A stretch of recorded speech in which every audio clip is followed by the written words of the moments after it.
Welcome in, everyone. Twin City Sports Talk. You got Trevor and Bruce here today for a fun episode. We're going to be going through what the Twins roster will look like in 5 years from now.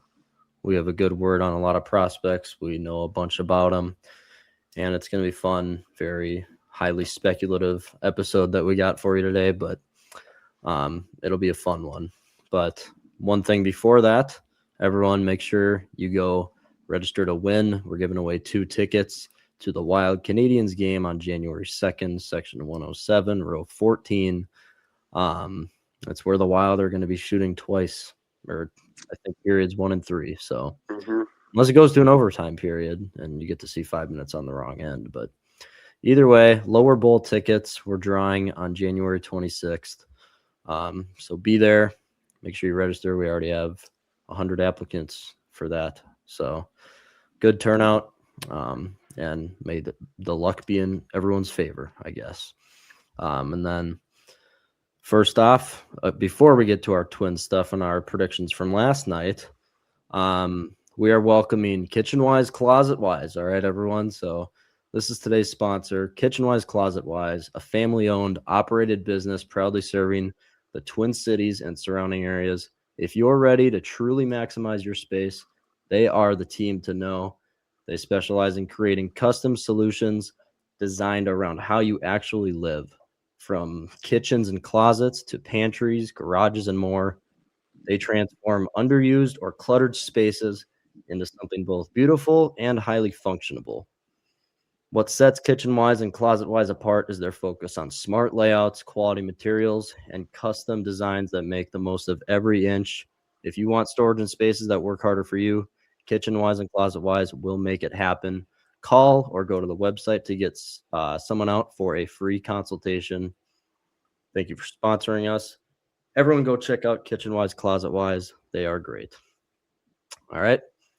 First off, we're going to get to our predictions from last night because it was the national championship and the Wild had a game. And let me pop that up. All right.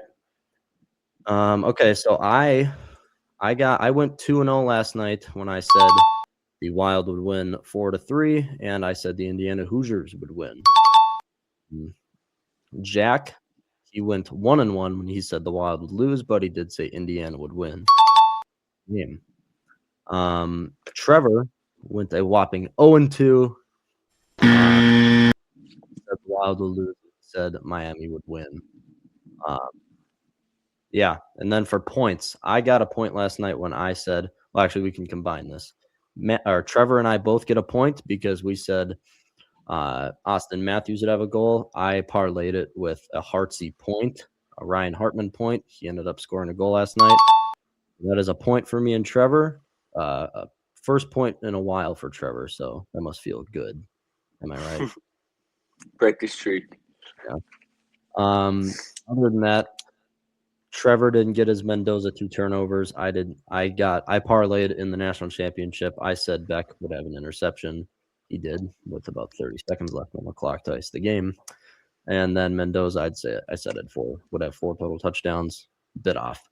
But also Jack said in the game there'd be 4+ turnovers. Those are all wrong.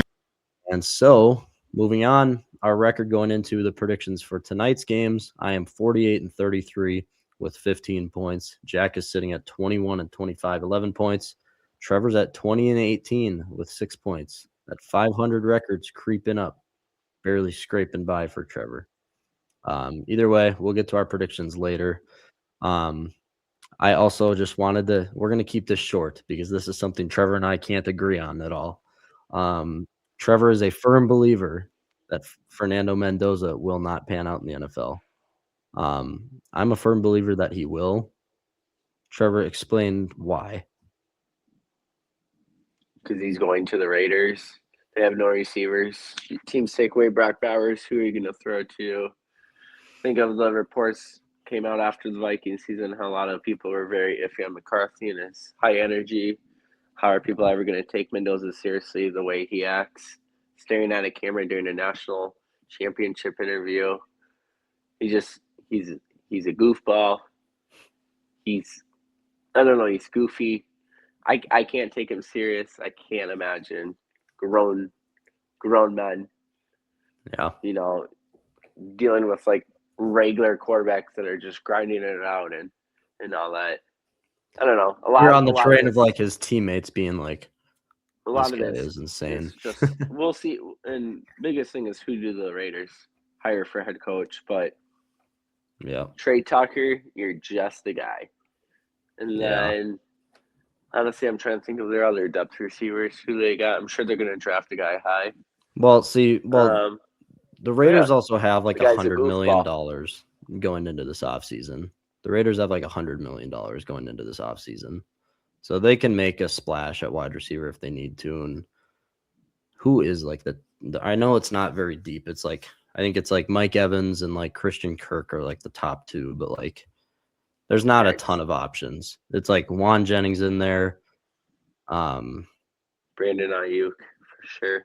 Tutu If Atwell, I he, think is, but it's not a ton of big options. But you could get a couple reliable guys if you need. But yeah, Trevor has a great point. We were talking about this before the episode. I really think with his mechanics and how he actually plays the game. Like last night, his run for the touchdown on 4th and 4. What a gutsy call by Signetti, first of all. But that run showed everyone, the scouts, that he is not afraid to run over a linebacker when he needs to. He gets hit all the time.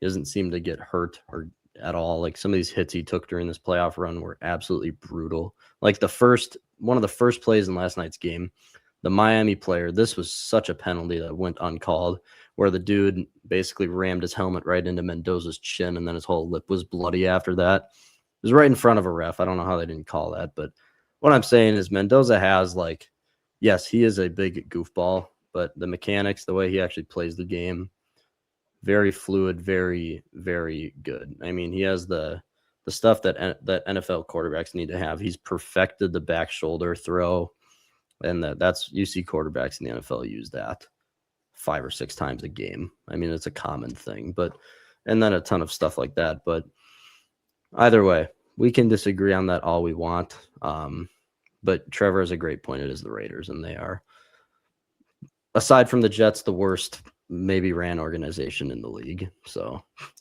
Arizona's up there, but yeah. Yeah. Either way, we're going to get to our main topic of today. It's going to be a fun one. Minnesota Twins roster in 5 years. And obviously, there's a lot of different things that could happen then. And obviously, when what is 5 years from now? 2031. When that year actually comes, they're going to sign veterans. There's going to be more veterans on the team and everything. And it's just hard to say. But for this, we're going solely off of what our team could look like prospect wise, and maybe some young guys that are already in the MLB. Spoiler, like I'm talking like a Luke Keyshaw, like a guy who's kind of barely scraped the surface. And we'll talk about some guys that have been on the team for maybe a couple years now. But this is basically just what the Twins would look like if all of our prospects panned out the way we want them to. This is the top of the line, perfectly how it could go. It won't go like this because not everyone will pan out, and we have a lot of guys that I have on the bubble, and a lot of guys just, I think, solely like the way their minor league career is going right now. They should be and will be a Twin in 5 years. So Yeah. I'm going to start it off with this big pitchers list that I have. I have like a check mark next to each one that I think should like be on the team. And if I'm not mistaken, it's 12 pitchers, right? 12 or 13. You can 12. get flexible. So it's a 26-man roster. Every team typically will do 5 starters, 7 relievers. So typically it's 12. You can carry 13. Typically, though, you go 12 and 14, 12 pitchers. Yeah. 14 position players. I think the Twins, for the most part, have been that 5. Well, obviously, every team's going to be 5 starters. And then the Twins, I feel like, typically have been rolling with 7. I think it's 7 they usually go with. It's always 7 or 8. For let's sake, I say we go 14 and 12.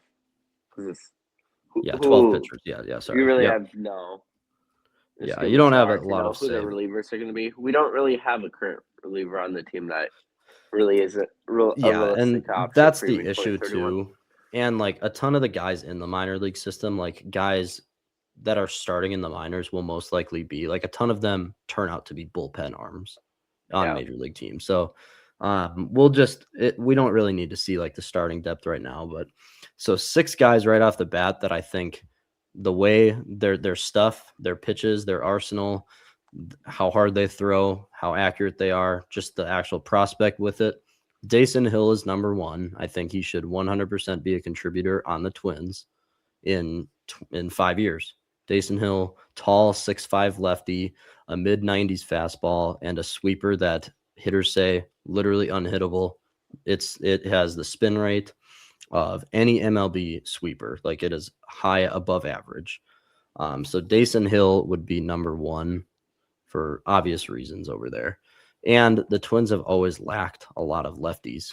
I mean, Taylor Rogers was the big one for a while. I mean, you can't name many at all, like at all. Next one, Connor Prelip, another lefty in our system right now. He had time in AAA last year. He is 25 years old now, and Dason Hill, he's only 20, so that's the thing.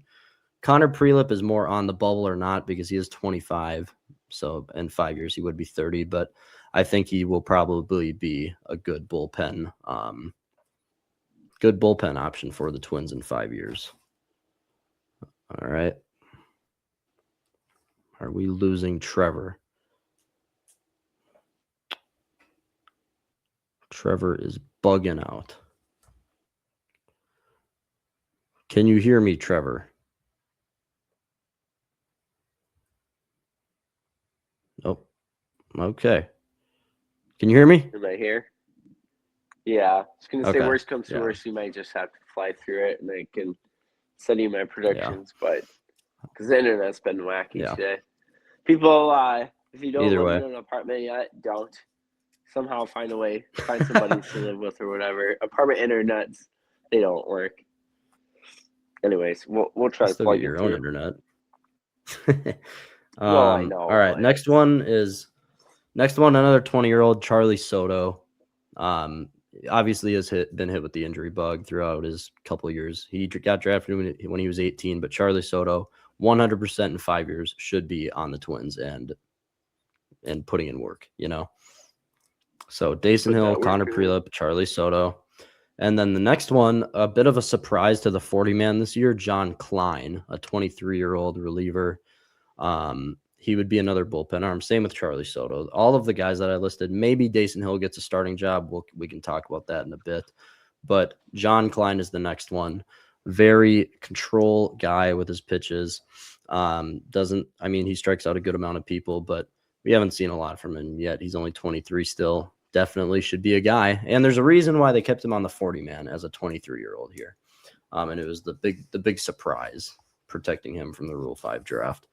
So Klein. And then the next one, I want your opinion on this one. So Zebby Matthews. I think this is obviously Zebby's had time in the MLB now. He got called up when he was 23. He's 25 now. Zebby has the stuff. I mean, we talk about it a lot. I see a lot of Corbin Burns with his windup, with the pitches. Corbin Burns has that hard cutter. Zebby has the hard cutter. He just needs to be less predictable with his pitches because he's getting hit around. But he has the stuff. Great pitches on Zebby. But would you agree in 5 years Zebby is in our rotation? I think with his stuff, Zebby could have a future as like a 2. In like 5 years, he could be the Twins 2, depending on who else on the team. I mean, and you also got to consider not Pablo Lopez. I don't think he'll be on the team. And then that'd be kind of unlikely. But you also got to consider Ryan and Ober too. Yeah, I was gonna get to that. So, yeah. But for Zebby, I do expect him, whether it's mid reliever or a quality reliever at worst. Yeah, for sure. So yeah. All right, next one is Kendry Rojas, the guy we got back in the Louis Varland trade. 23 years old now. He should 1,000,000% be working for the Twins in 5 years. Working for the Twins. I mean, so he's a lefty. He's another lefty, and so that would put 3 lefty pitchers that are trending in the very right direction here in the Twins organization. It would be fun having actually a surplus of lefties on your team. Wait, who's But your third? Because you got Hill and Rojas. I'll get to more. I'm Oh, not done okay. yet. Yeah. But then now I do want to talk about. So I put like Pablo / Ryan / Over. Do you think either of those three guys will be on the Twins in 3 years? Ryan Because for Ober sure. is now 30 years old. Yeah, I think Ryan Ober's on the fence. I don't think Ober will just because he is 30 years old now. So that would imply that he's in 5 years, he's 35 or 36. Not saying he'll be out of the league, but I I think another team could benefit from getting him. I was gonna say Ryan, like you, Trev. Yeah. Um, so yeah, we'll put Ryan. So Joe Ryan, he would obviously at that time most likely be your one. So Well, he kind um, of already is, but yeah. yeah. Um, and right now, Trev, I'm only going through the guys that I 100% think will be on the team. Then I'll get to like the bubble guys that I'll get your opinion Yeah. on. The next one is Mick Abel, obviously the main piece in the Joan Duran trade. Mick Abel, super hard fastball. I think he sits it and he's starting right now. So I don't know. He could be a bullpen option in the future, but right now he's listed as a starter and he's had starting time for the Phillies. He struggled with his time, very short time with the Twins there, but hard fastball, good off speed, 24 years old, Mick Abel definitely should be a contributor at that time. And we, based on what we decide for the rest of it, we could put him in a starting role, I think, but we'll get to that. Next one is Marco Raya. So 23 years old, Marco Raya, trending. He has amazing stuff. Really good slider, cutter, fastball, changeup, sinker, I think is his arsenal, if I'm not mistaken. But the problem with Marco right now, it's kind of like the Jorge Alcala, where it's the control has been an issue now. But Marco strikes out more players than Alcala did. And I am a very big fan of Marco Raya, and I think in 5 years he should easily find a spot on this Twins team full time. Whether that be a bullpen role, it will probably be a bullpen role for Marco Raya, but you never know, I guess. So that would put 9 pitchers. Okay. Yeah. And then next one that I am sure on, and this is very black and white here, is a rookie we drafted last year. It was a first round pick, Riley Quick, 36th overall. He was in the like bonus first round segment of the draft or whatever. Pitcher out of Alabama, 6'5" righty. Fastball sits at 98. Really good slider and changeup. It's a 3-pitch arsenal right now, but he does each pitch so freaking well. His stats are insane at Alabama in the last 2 seasons. In 5 years, this is a guy. So Riley Quick is 21 years old. I think he should work his way up the system very quick with the stuff he has. I mean, he's overpowering. And this is going to be his first year. He's going to start in Cedar Rapids. So high A, I think, is where he was playing at the end of last year, was Cedar Rapids. Either way, should easily work his way up and get a lot of time in Wichita. Maybe if it's going real well this year, maybe AAA, but Wichita is probably where he's going to sit this year. But that's one guy. Well, he just played rookie ball, right? Like, Well, he was Fort Myers last year, so low A, well, not like was the he or rookie was he? ball. He wasn't. He was Fort No. Myers. Okay. It was Okay. Yeah. So I think double A is realistic unless he wants to pull a. Who's the Blue Jays pitcher? Yosevich. Oh yeah, Yosevich. Yeah, where he went all through the system. Is this implying that the Twins are making the World Series and Riley Quick will dominate in Game 2? Either way, Riley Quick, I think, makes a very big help in 2020 or 2031, whatever year that would be now. And then, so now if we're sticking to 12 spots, we have kind of 2 spots left here. Yeah. And so some intriguing guys, guys that I don't think would make it, but I want your opinion. Pearson Ole and Travis Adams, both 26 years old. No, they're on the bubble, but okay, no, I agree. No. Well, I mean, they were fun they stories, are but because, oh my gosh, they were a bird that got their feathers plucked off by so many. No, I mean, thank you for all you do. You can be in our AAA, and if we get hit hard with injuries, you might have another shot. But oh my golly, if they are even on the Twins roster come 2031, we are worse than the Colorado Rockies. Nothing against I them; they're probably completely great agree. people, but Yeah. clearly, the Pearson Old story was fun because I remember watching his debut because Yep. he had like the very sneaky kind of out of the blue rate, or kind of off everyone's radar. Right, he was just pitching great in AAA. He finally gets that Oh call yeah, up. yeah. I think Yep. his first start went okay. Like it wasn't good. It wasn't bad. It was kind of like 3 walks, unless I'm thinking of someone It else. was like an But average Simeon Woods Richardson performance, is what it but was. yeah, he had to grind his first start, but then after that, I mean it just slowly fell off. And I barely watched the Twins, as did most of us, but Yeah, for the um, fire sale. I feel like it quickly fell off for Allwich. Yep. I mean, good for him. You make the MLB for what he's done. Hmm. In general, is good, but for MLB standards, yeah, it's not looking like he's gonna pan out. Which I don't All even right. think. What was he, a fourth round pick? Just I guess Pearson Ole. yeah. I think he was drafted Was he around late? 21.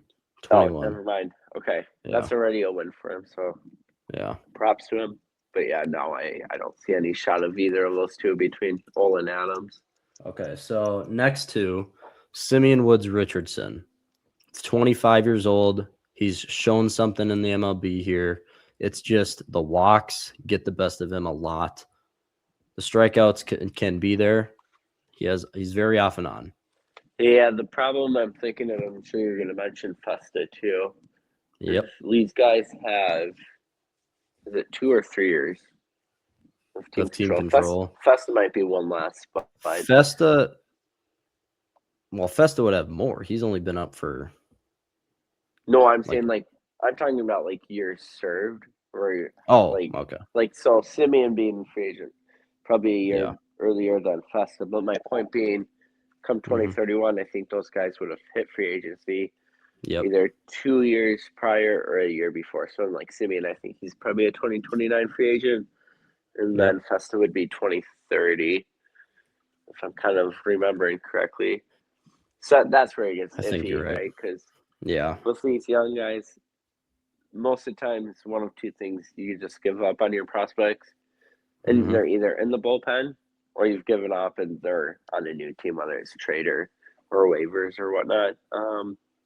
Yep. It's really hard to say for them. I think the top Well, team okay. we've got. Before you answer, I bring up Taj Bradley. He's only 24 years old now. You don't think Well, Taj beyond? He's it's had really 3 tough years in because the MLB now. He yeah, brings the and so then strikeouts, but he does get hit around sometimes. Like he's just like Sim in some ways. yeah, so it's the same thing, right? Free agent before, so it's hard to project just with the Hmm. he'll be a free agent before then, and then also This is where it gets tough. the fact that the Rays are one of the most consistent teams at developing young pitching. Whether Yeah. it's guys that go to other teams like Joe Ryan, ha ha Hmm. ha, or Yep. just in general, they develop pitching really well. Yep. But they gave up on Taj Bradley at 24 years old, 23, whatever he was when he was traded. Yep. That's hard to know. So If we I had to think pick one of one those of three, maybe those guys, yeah, yeah. one of the three. Who would you say? Um, It's tough. That's a tough one because so Festa is 26 now. Like he's going to be turning 26 in like a month or something. I'm not So, really concerned about pitchers' ages as long as injury okay. history hasn't been there. I Yep. mean, like, pitchers can age a lot higher than I would say a Oh yeah. position player. And Um, all three of these I don't think have had a big injury past either. So, right, knock on wood. mhm. Gosh, see the tough thing for me is the Twins collapse was right when we got Bradley, I and know. so I haven't like seen nowhere enough of him. I'm very I unfamiliar. actually like okay, if I was going to say I would keep Brad. I think Bradley would be on the team in 5 years and Festa and Sim would have a job somewhere else. That's me because I really Yeah, like Bradley's stuff. He just needs to locate it better because he has a great like sweeper slash slider changeup. His fastball is in the mid 90s, if I'm not mistaken. Um, If you want me to decide, because we're so on the Yeah, fence here. I was gonna say um, I can't honestly. You've watched more Twins games than I have in recent yeah, years, so you would know and more than and me. he would be another starter on your staff in this hypothetical situation. So, and the other two would be too, most likely, but Bradley, Yeah. all of them would be. But all right, a few other names to get this 12th spot. I bring up Andrew Morris. So Andrew Morris, 2024 season had an ERA sub 3. It was like a 2.8 ERA over the whole year and like 100 innings pitched. Last year, actually the 2 years before that, 2023 and 24 were both sub 3 ERAs. And then last year he got hit around a ton. Andrew Morris did. And Andrew Morris, it's basically the most generic pitcher you could get. I'm pretty sure his arsenal is like a 94 mile per hour fastball, a slider that's 82 miles per hour, changeup that's 85, and then like a curveball that drops off a table that's like 74 miles per hour. Very Yeah. generic. And then I'll just name the rest of the names I have here. Well, actually, so it's only Andrew Morris and then a few very young guys I'm sure you're not very familiar with. And honestly, I think we should go with one of the young guys. Okay, so Yeah. one guy I've talked a little bit more about is Jason Wrights, a 6'11 pitcher out of Oregon. Okay. Knock on wood, he hasn't had injury problems that bad at all. But he's a 6'11 pitcher. His fastball sits at about 93, so it's a bit above from where Bailey Ober sits. And Bailey Ober, what is he, 6'8"? 9. Yeah, I don't know 9? if Yeah, he's six that tall, nine. but he's close. Yeah, but a 6'11 pitcher, but he has a good Yeah. slider and a curveball, I'm pretty sure. I think it's only a 3-pitch mix, but yeah, so like last year for Oregon, 3.5 ERA and 64 innings pitched, 30 or 73 strikeouts. Teams hit a collective 217 average against him. I honestly, just because of the size, like it's so hard to hit on someone that feels like the ball's being dropped into the batter's box. I I Yeah. think I this would be such an intriguing name. Two other, and by the way, all three guys, Wrights, and then these next two I mentioned are all draft picks from last year. So James Elwanger and then Matt Barr, those two guys are from some super small like college. Like I'm pretty sure Matt Barr was from Niagara Community College. Oh, Um, funny. Either way, these guys, both those guys are big control guys, not going to overpower anything. But I think for our 12th spot here, we got to take the speculative choice of Jason Reitz. I don't know how to say his name, but Yeah, either way, a 6'11 pitcher out of Oregon, good stats, good arsenal. It's someone that I saw before the draft and the MLB draft. It's so hard to do like mock drafts outside of like the top 5 picks because you yeah. just like there's too many guys. But this is one Too guy many where I was high like, schoolers in general. yeah, this is one guy where I was like, if we can get this guy, that's deadly. A 6'11 pitcher. And I mean, so I'm pretty sure he's 21 years old. He has experience now. He was in college for 2 or 3 years. So Yeah. let's go with Wrights. So that would be the 12 pitchers on the staff in 2031. So Dason Hill. All right, let's make our 5 like our starting pitchers. Number 1 would be Joe Ryan. Okay, right. That would be 1, and then obviously Zebby Matthews would be a starter. You And put then Abel in there, Abel we would have start. Taj Bradley would also. And then and then it's a crapshoot. Honestly, it's a throw up. it is. We could go maybe Kendry Rojas. He started. So let's go. Yep. Who's not going to do it? Dason Hill, no. Charlie Soto, no. Connor Prelip, no. John Klein, no. Marco Raya, no. Maybe Riley Quick, the first round out of Alabama. I'd say it's too early. Too early. I'd Okay. probably go with Rojas. Rojas. Okay. All right, so there's our 5. Matthews would probably be the 2, or do you put Abel in the 2? Because I love Abel's stuff. I mean, I think he is such a they'd bright be future. 2-3. Yeah. Matthews 2, Abel 3, Taj Bradley 4, Rojas 5. The Twins starting staff in 2031 will be Joe Ryan, Zebby Matthews, Mick Abel, Taj Bradley, and then Kendry Rojas. That's how it's going to be, people. And then you got the bullpen with Jason Hill, Connor Prelip, Charlie Soto, John Klein, Marco Raya, Riley Quick, and then Jason Wrights. Nasty. All right. Good. Yes. All right. Next, this is a difficult one here. First base. We're gonna go to first base now, because the Twins basically have no one at first base. Obviously, Aaron Sabato is the really top guy in our system right now, but he's also 26, nearing 27 years old now. He may get a shot within the next 5 years, but I don't see him being your number one first baseman in 5 years. And also a little like first base is also a position where you usually just sign a veteran. So this is just a crapshoot at first base here. But if we're going off of our system, and the two guys that are young are J.P. Smith and Andy Lugo. Okay, Andy Lugo, he's in Wichita right now. I've never heard of those two. I only heard of Andy Lugo. I hadn't heard of J.P. Smith, but they're both 21 years old. Okay, a little bit about them. We're going to say Andy Lugo is our first baseman, just simply. Are you sure Sabato is a no? Out of those three, I'd say Sabato, just because you're desperate. He's a first-round pick.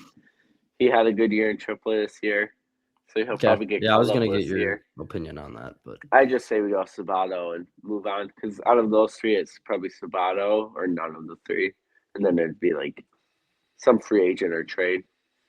Yeah, it probably will be a free agent either way. I mean, that's just how the first base position goes most of the time. Okay, we'll go Sabato then. Turn it around, Aaron. I do want to talk about Andy Lugo, though, because in his 1 year last year, he did hit 282, 7 homers, 59 strikeouts in over 300 at-bats, an OPS of 809. So a contact bat, let's see him keep that up, because Aaron Sabato never had a year like that until last year in the minors, not even in like the low A stuff. And Andy Lugo, he did that in double A. So, all right. Next position, let's jump on over to second base. This is a question. So, is Luke Keyshaw going to be your second baseman in 5 years? Yes. Yeah. Oh, yeah. Okay. Now we do need to add depth to fill out a 60 man roster. I don't know what I'm saying there. 26 man roster. And just the two guys in the system that I think have any bit of a slight chance of making is Kyle DeBarge. Okay. Mm-hmm. Kyle DeBarge right now is, I think, 22 years old. Last year had over 459 at bats in Cedar Rapids. He only hit for 237, 8 home runs. He had 66 stolen bases, though, for DeBarge. And then Jose Salas. You know, Jose Salas, remember that name. In double A, in 225 at bats, hit 236. Great defense with Salas, but just not a reliable bat. So there's just not a lot to go on at the second base position right now. DeBarge doesn't do anything particularly well except steal bases. He can't hit for power. He can't hit for contact. His defense is there, but it's pretty tough. Yeah. It's pretty tough sledding with. But I think we should name one of. Actually, you know what? We're not going to name a second baseman because I like the depth in other positions more. Second baseman is just simply Luke Keyshaw, right? That's what we're going with. Luke will be a Twin in 5 years still, and thank God. Luke, we are your GMs. Welcome to the 2031 roster. Yes. All right. Next, we're going to third base. Is Royce Lewis going to be your third baseman in 5 years, Trev? So golly. That's a tough one. See, I know. That's what I'm saying. Yes, just because you committed the future to him. I was going to say the same thing. You're kind of tied to him, so. Yeah, and a lot of teams, with how many injuries happen, how many teams really want to sign him to a contract and kind of like work through that themselves? They're just like, let's let the Twins handle that. Like, yeah. Royce should be the starting third baseman. That's a very good question. 5-year outlook. Yeah, I mean, this is why we're doing it. This is fun. If he's not on the team, then we're probably in a really bad spot. Yes, but also you could be in a decent spot. There's two guys that are actually I'm excited about. First one is Billy Amick. You drafted him 2 years ago. He had a full year last year. He was it's all like a everyone. There's a lot of players playing in the minors, so he only got like 250 at bats. But Billy Amick hit 307, four home runs, only struck out 70 times. So, well, actually 70 times and 250 at bats is kind of around MLB average, I think. Either way, though, he hits for average, and he also has a lot of pop in that bat. And that's someone you have to watch out for this year. We're going to do another video closer to spring training, like players to watch in spring training, like keep an eye on stats and just the eye test, because Billy Amick is one of them. He is 23 years old. So if it's going to click for him, it needs to this year and next year to see if he really has a shot in the majors. You know, he has to have a couple good years here. But the defense is really good with Amick. I think it's someone who could be a depth guy in 5 years. I think it could be a depth guy, and he can also play second base, because we're not keeping like any second baseman below Luke Keyshaw. It's just another infield guy, if you're good with that. Yeah, it's all good. And then the second, third baseman down, your second round draft pick from last year, Quentin Young. He's a 6'5", kind of like freak athlete type guy, but it's just intriguing because he has a lot of power. I mean, him himself compared him to Ellie De La Cruz, fast with a lot of pop. that's how he described himself. And the eye test, it says it. Yeah, he does have a lot of pop. Had great college stats. I don't know about his defense. I didn't read into that much, but I don't know. Kind of like a Manny Machado type, where it's tall, third baseman in the hot corner over there. I think it said 6'5" or 6'6" for his height. So either way, Quentin Young could be someone maybe in the future. Trevor's sick, for anyone that's wondering. That's why he had to go right there. So everyone keep your eyes on me, not Trevor's blank wall. But yeah, Quentin Young could be a good one. I think we could leave him off for now, for the most part, but definitely another guy to watch in a few years here. Quentin Young is, I think he is 18 though. I think he just had 1 year in college. And so, yeah, Quentin Young, intriguing name, only 18 years old though. So he has some time. All right, we're going to move to maybe the most controversial position here. Shortstop. Is Brooks Lee a Twin in 5 years? He's 24 years old. So after doing some research, he is unfortunately a Minnesota Twin come 2031. You think he is? Yep. Every time you see Brooks, it's like Quinn Hughes. He looks just pissed. Every time you look at him, it doesn't look like he's having any fun. I'm a Minnesota Twin. I feel like this could be a guy where he hits free agency in like 2030 or whatever year it would be for him. Yeah. And I feel like the first chance he gets to get out of Minnesota, I think he will. He's gone. I truly think that. And here, the other thing behind that too is you have some really good depth at shortstop in the minors. Yeah. The number one being Kalen Culpepper. I think wholeheartedly Kalen Culpepper is going to be your starting shortstop in 2031, in 5 years, maybe even less time than that, because Kalen Culpepper, we talked about him like a few weeks ago to a month ago. He does it all. He won a Gold Glove in the minors for his defense. He hits for contact. He hits power. He hit 20 home runs last year in over 400 at bats. He hit 289 for an average. He steals bases. He had over 25 stolen bases. He does every single thing to be a major league ball player. He will get a lot of AAA time this year. We drafted him out of Kansas State when he was 22. So right now he is 23 years old. He just turned 23. This could be a guy the Twins see next year, not like this upcoming year, but next year. It's definitely a name people got to get used to. I am so excited about Kalen Culpepper. Can't wait to see what he does this year, but Is it safe for us to say he's our starting? I keep saying sharding, starting God. shortstop in whatever year that is. 2031. Yeah, Yeah, that is actually a really good point. I would say I it's just 50-50 Brooks Lee between has the him and Lee. defense too, for sure, but it's a tough decision. Whether that be like taking Brooks' spot, but I truly think Brooks is going to go the first chance he gets. I don't. I mean, he's from Or, California. He's been around the big market teams his whole life. Like, or worse comes to worse, if Royce does continue with injury problems and you give up on him, yeah. one of them can play third. So are you Between saying? So are Culpepper you and Lee. saying? Yeah, Culpepper can move around too, but we've seen Brooks Lee play third base a lot with the Royce Lewis injuries, and he's just as good over there. He has a super strong arm. Should we put Brooks Lee as like an infielder on their team in Sure. 5 years? Okay. Yeah. It's a safe bet. It's so hard to project 5 years from now. So, Oh yeah. sure. Oh yeah. Lee. All right.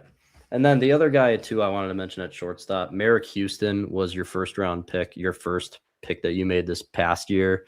Yeah. I'm not as excited until I see some stuff from him, but it's just not a lot of power with him at all. Not much power really at all. The contact wasn't there a ton in college. It's just his defense is like top tier in college baseball. Yeah. I think from Wake Forest, but it's another guy to watch. He's a first round pick. He should pan out in some regard. So, but I don't think he'd be on the team in 5 years. Could take a little bit longer. In that case, he is also 21 years old too. Yeah, for that, now we have 8 spots left for the outfield. So 8 more spots on the 26-man roster. I think so. This is what kind of where it gets interesting because really, I don't think. Do we have the Byron Buxton chat? Do you think he's still playing for the Twins in 5 years? No. No. What is he right now? 31? 32. I think. Let me check. I'm trying to think. Yeah, Buck is 32. Yeah. Buck's 32. So here's the other thing. Like, I don't really see any of the guys right now, except we'll talk about a few, but the starting ones, Matt Wallner and Trevor Larnach, no, for each. Unless Wallner can really turn it around and hit 40 home runs this year, no, they're both not going to be on the team in 5 years. No, Wallner's going to be fishing on whatever lake in that Forest Lake area. Yep, true. No, he's done in the league come 2031. Yeah. Because he's only going to be slower. He's already slow. Imagine how much slower he can get the older he gets. It's gonna be a Joey Gallo type situation, just not as good at his peak. Like Joey Gallo had those years where he hit 35, 40 home runs. Wallner's just not gonna have those years in general. Either way, but like we got to kind of remake the entire thing. So the obvious one, our number one prospect, Walker Jenkins. Yeah, you damn well better be on the team in 2031. And if you're not, you've been traded to the Dodgers. I'm not actually gonna put like positions because honestly, these guys, I'm just putting outfield. If you can play in the outfield, you can typically, unless you're strictly a corner guy, Trevor you can Larnach. play center. You can play on the other 3. Yeah. All right. And then I think our third overall prospect, Emmanuel Rodriguez. Okay. Oh, yeah. Another injury bugged guy, but he should be contributing. I forgot to mention Walker Jenkins is only 20 years old still. Emmanuel Rodriguez, still only 22, going to turn 23 pretty soon here. But it's about time. We might see Rodriguez in the league sometime this year, depending on how the year goes. But Rodriguez should 100% be contributing in 2031. Next one, another guy we're excited about, 22-year-old Gabriel Gonzalez. The Jorge Polanco trade, he was, for Twin City Sports Talk wise, he got voted the number 1 player in the minor league system last year. I mean, he did every single, he hit so well. It'll be fun to see. And he is a righty, if I'm not mistaken, right? He's a righty. And then Jenkins, I know. Yeah. Yeah, See, he switched. I think he's just a righty. I know. So obviously, Emmanuel Rodriguez and Jenkins are lefties. And then yeah, Gonzalez is a righty. Oh, sorry. I'm thinking of that's who I was thinking of. I was thinking of Emmanuel Rodriguez. Never mind. Yeah. Yeah. All right. So there's three right there. I think those are your three obvious ones. Now it gets kind of into the weeds a little bit. Two guys that have had major league time. Alan Roden. All right. Got him in the Louis Varland trade. They're still testing him out. 26 years old. I'm gonna say no, but it's close. Yeah. It is Because definitely his close. MLB service time is really just that 1 full year, right? It is. Because And he I will barely say played with for Roden's case, he dominated the minors. Like he was hitting how Gabriel Gonzalez is hitting in the minors right now. Like 3 years in a row, he hit like above 300 each. He doesn't have a ton of power, but he had 1 year with 17 home runs. He had 1 year with 10, but the power's kind of fallen off. But I would actually maybe push for him to be on the team as like another depth option there. Just because you'll see in a second, but there's not like a lot of options in our minor league system. Because I bring up this one now too, Austin Martin, now 26 years old too. Austin plays a completely different style. Great defense with both of them, to be honest, but Austin Martin, more contact, a lot of speed with him. But I think you got to keep one of those guys. I think Martin, just with his flexibility where he can kind of play multiple spots. Yeah, let's go Martin. Yeah, I like that. Martin we've seen him play second base too, so yeah, I like that. All right, next one, I think not a lock, but in 5 years, Brandon Winokur, 21 years old right now. He's only really been in high A. I think he had a little bit of time in double A, but I'm maybe not, but I know he's been in high A all of last year. Hits some tanks. He's a 6'5", kind of like a Wallner, but he's 21 years old now. That's the difference. Wallner's 28, Winokur's 21. Drafted him when he was 19, I think, 18 or 19, but very intriguing name. Good defense, really big arm, but hits a ton of homers. So can we write that one down there? Yeah. Yep. Winokur. All right. All right. Next one, I think, was the Harrison Bader trade. Henry Mendez. Okay. I think this is kind of a lock. I think he's right in that room with Rodriguez and Jenkins and Gonzalez. I mean, in last year with 408 at bats, hit 299, 11 homers. He also only struck out 65 times. So he's a contact bat with a little power mixed in there. He's speedy. Henry Mendez, I think, will 100% be. He is another great piece. He's only improved throughout his minor league system. He kind of started out a 240 hitter, elevated like a 260, and now he's right around 300. With a big sample size with it. So I think Mendez will for sure be in there. And I think he's going to be starting right in Wichita. So he's 22 years old too. So 22 years old. Oh, yeah, I completely forgot about catchers. So look at that outfield depth, though. I love that. Really good. Anything, we might be one outfielder too high, but as I'm kind of going through that list, but yeah. All right, for catchers, obviously, Eduardo Tate is kind of the number one guy. He's your, I think, fourth prospect now. I mean, that was just obvious. He was the other piece in the Joan Duran trade. Lefty, power. He hit 14 home runs last year while hitting 260. Obviously, that's whatever level he was playing. I think probably just high A or just A ball in general. Yeah. No, so it was high A he played, but he's also only 19 years old. So 2031, you'll get him at 21 years old. So Eduardo Tate. Your math ain't math in there. At 24 years old. Didn't I say that? Did I say 21? Yeah. Okay. Yeah. It replayed in my head, but all right. Next one. Maybe we'll disagree here. The last spot on the 26. I don't think we will. Enrique Jimenez. He's also 20 years old. He's in high or just Yeah, to ball be right now. fair, Boy. I mean, it's a backup catcher slot. The Hmm. Twins are probably one of the worst teams in all of baseball when it comes to like depth at catcher. It's Hmm. literally because before the trade deadline, we didn't like have any catchers Oh that yeah. were had any promise. I mean, Just a lot of who was the guy who had like a few major league games? Um, you this know who I'm year. talking about? Yeah, like before we made these trades. A catcher. Shoot. I I can't think about don't this know. now. We'll Was get it this before answer or after the tomorrow. deadline? Before, like oh man. Um, Was he a prospect or is he like a guy that's older and then he was a bouncing around teams? prospect. He was a prospect.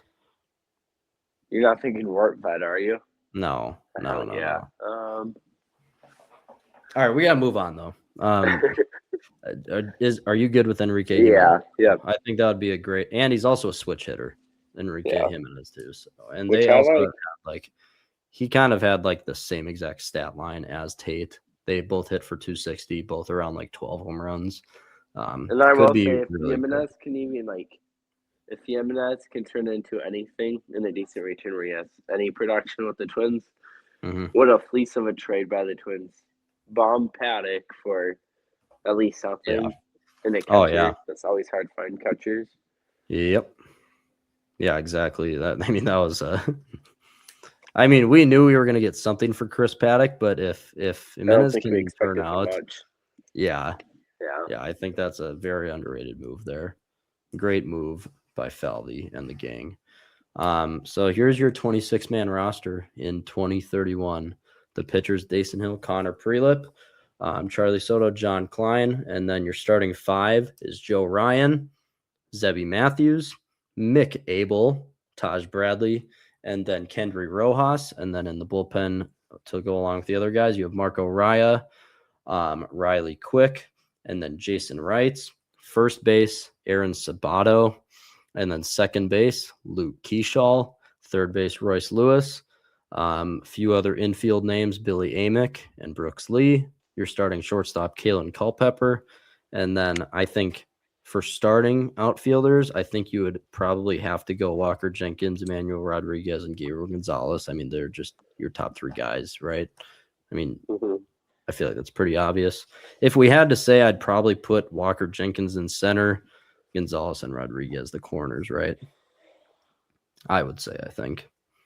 Um, Sorry, I was writing something. What?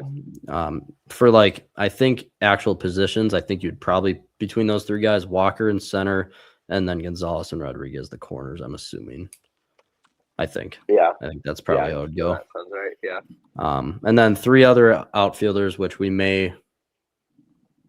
maybe too much, but Austin Martin, Brandon Winokur, and then now I'm Rojas. forgetting Or no Henry Mendez. Henry Mendez.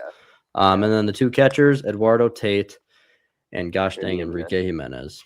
So I honestly like by that time you could have a pretty good. And here's the thing, it won't be like that. There's going to be vets that the Twins sign, like we said at the top of the episode, but. I mean, that was pretty fun looking into the future that much. The Twins' future is very bright. Yeah. I mean, and yeah. I was Keep gonna going. say I just asked AI and asked I put this roster together in my AI data database. Can't speak today. Blame it on the sickness. Anyways, we're gonna go with a whopping record of 54 and 108 with this roster. Wow. We're gonna score. Can you not hear the sounders? Nope. Well, there you go. So, yeah, either way. But honestly, like, jokes aside, very, very, very bright future. If the Twins can put any money into it and really, like, sign a few key veterans to kind of mentor the team, like a Carlos Correa type signing and stuff like that in the future.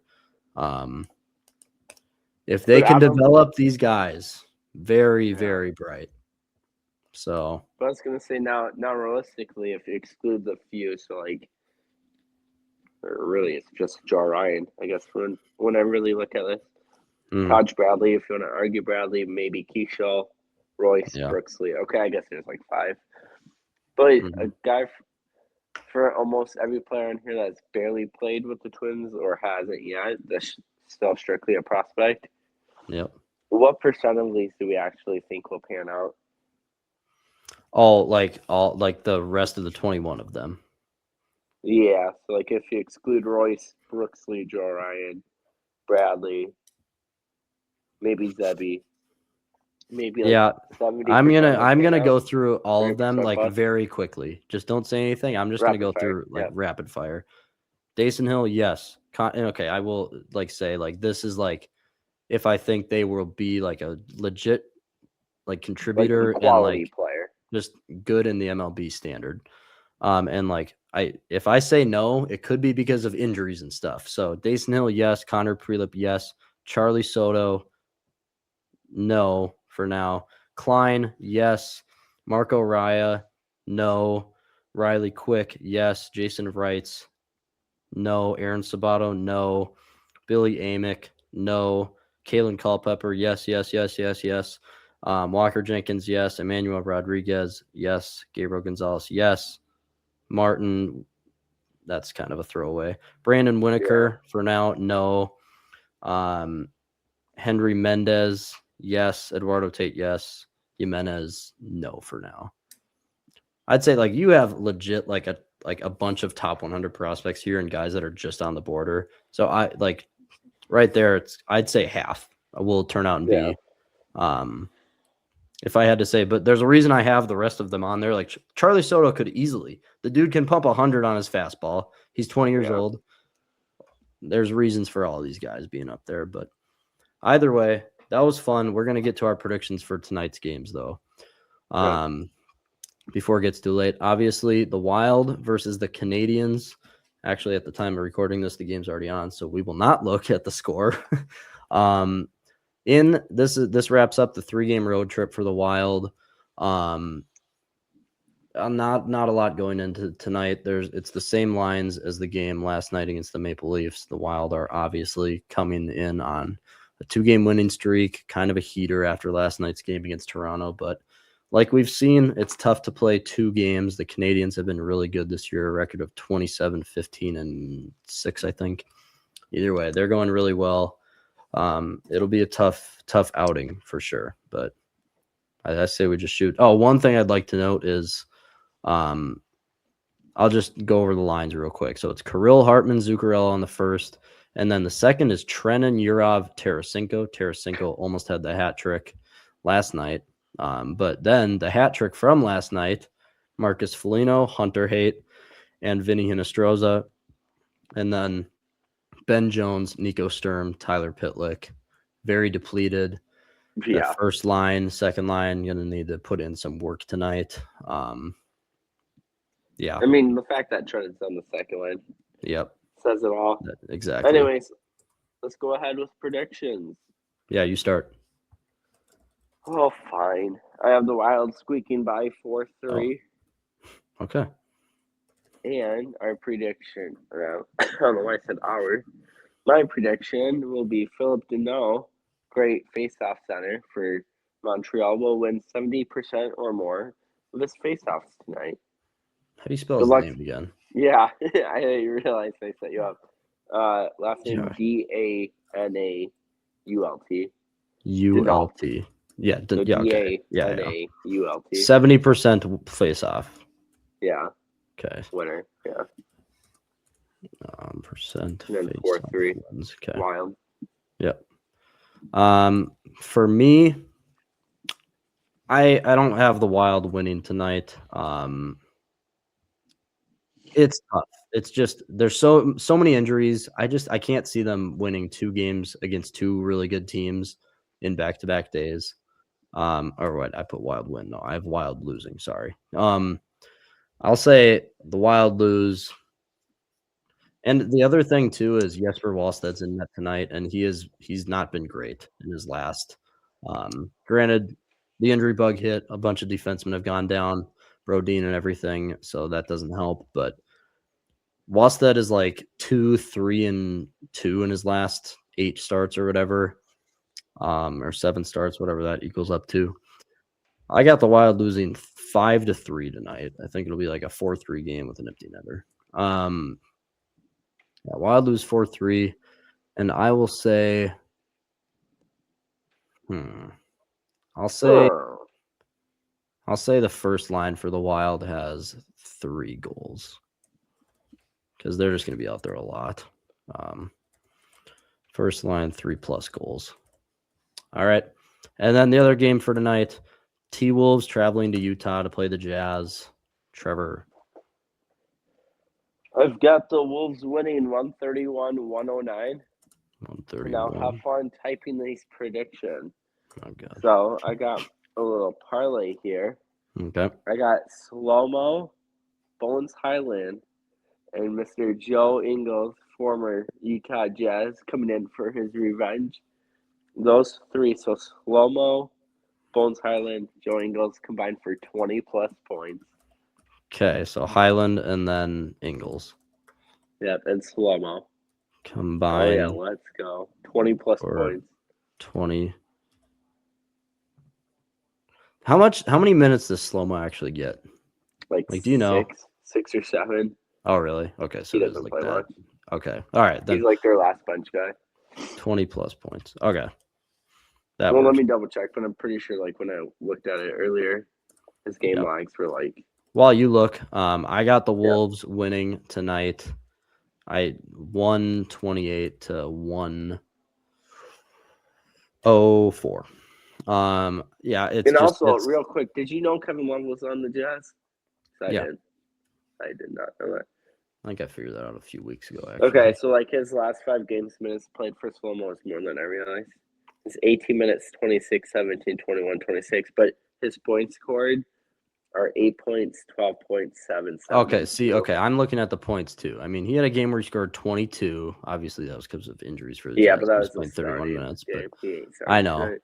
But let's put 22 points or more because Bones Highland can score 20 points on any given night. No, he can't. That dude's a bust.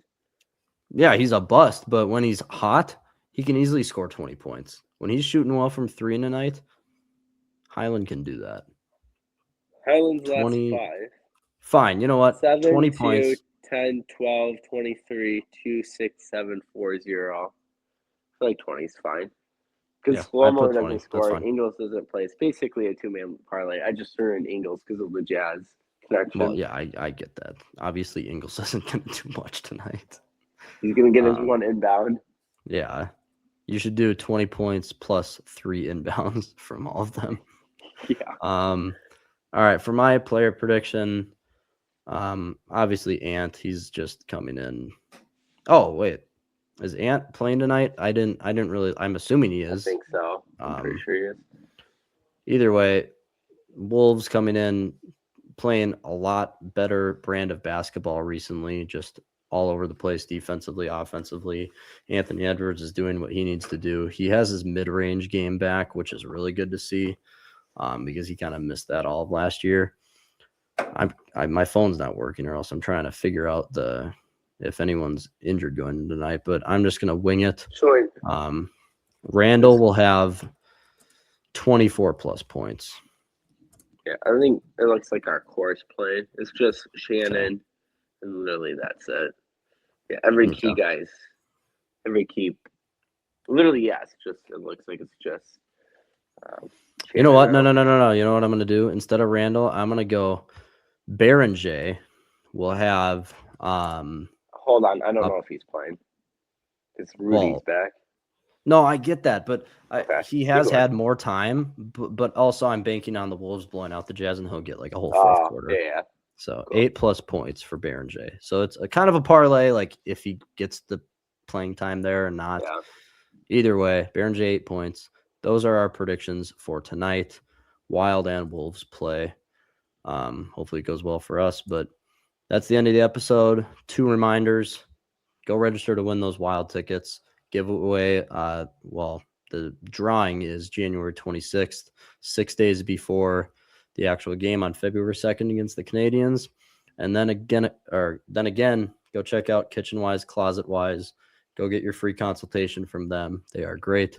And that's it for today on Twin City Sports Talk. It was a fun episode. Twins roster in 5 years. I have a lot more Twins ideas for future episodes now that spring training players are reporting in the next few weeks. And honestly, hey, if anyone wants to comment after they go to Twins Fest this week, I forget when that is, we won't be going because, well, the fire sale happened. And so if anyone goes and they have something to report, like Joe Ryan's body language is off or something like that, please comment down below about that. Either way, Twin City Sports Talk, follow the socials, YouTube, Instagram, TikTok, and Spotify, and we'll see you guys tomorrow.